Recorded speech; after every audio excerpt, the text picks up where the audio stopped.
Hey everyone, welcome back to Corporate Decoder, the place where we break down the confusing world of corporate filings with a wink and a smile, because sometimes the most important news isn't on the front page, but buried in the fine print of a regulatory report. And today we are digging into some changes at KeyCorp. So you might have heard that when big companies make big changes, especially to their leadership or strategic direction, they have to tell everyone. That is exactly what happened here.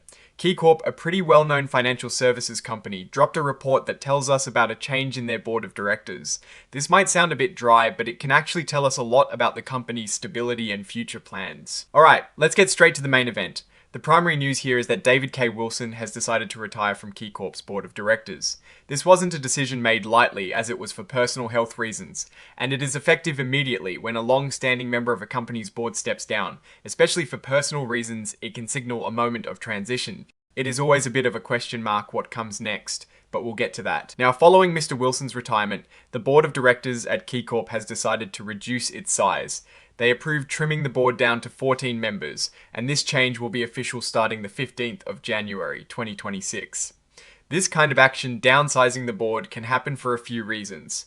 Sometimes it is about streamlining operations, making decisions faster. Or perhaps it is a response to the departure of a key member.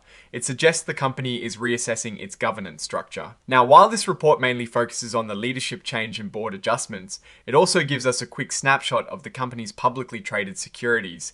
KeyCorp has its common shares trading on the New York Stock Exchange. Under the ticker symbol key, they also have various series of preferred stock, which are also listed on the New York Stock Exchange. These are like specialized shares that offer different terms and conditions compared to common stock. You'll see things like depository shares representing interests in series E, F, G, and H preferred stock.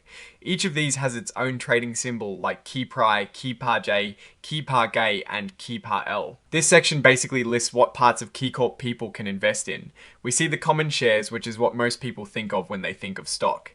Then there are these different types of preferred stock. Think of preferred stock as a middle ground between regular stock and bonds.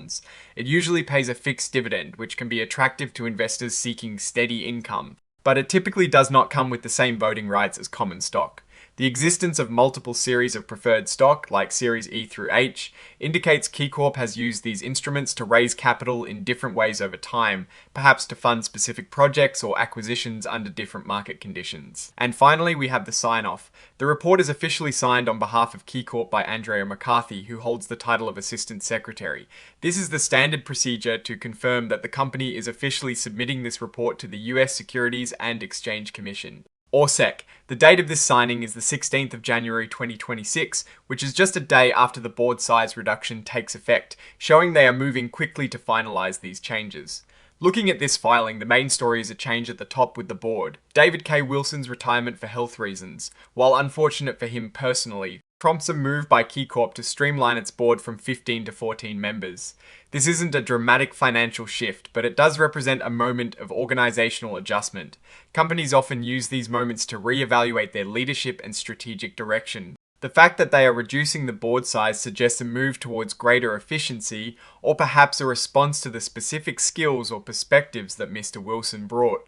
In terms of what this means for KeyCorp, it is a relatively minor event on its own, but it is part of the ongoing evolution of any large corporation. We don't have specific financial numbers in this particular filing to dissect, like revenue or profit, but the governance change is important. It is a sign that the company is actively managing its leadership and structure.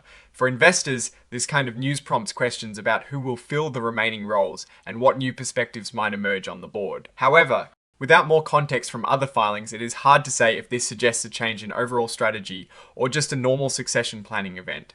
With that said, KeyCorp is a major player in the financial services industry, and changes in its leadership structure, even seemingly small ones like this, are worth noting. It is always a good idea to keep an eye on these organizational shifts, as they can sometimes be precursors to larger strategic moves.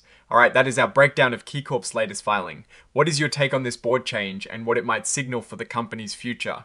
Drop your thoughts in the comments if this analysis was valuable. Hitting that like button really helps, and subscribe for more deep dives. Don't forget to check out the Discord in the description. Thanks for watching. See you next time.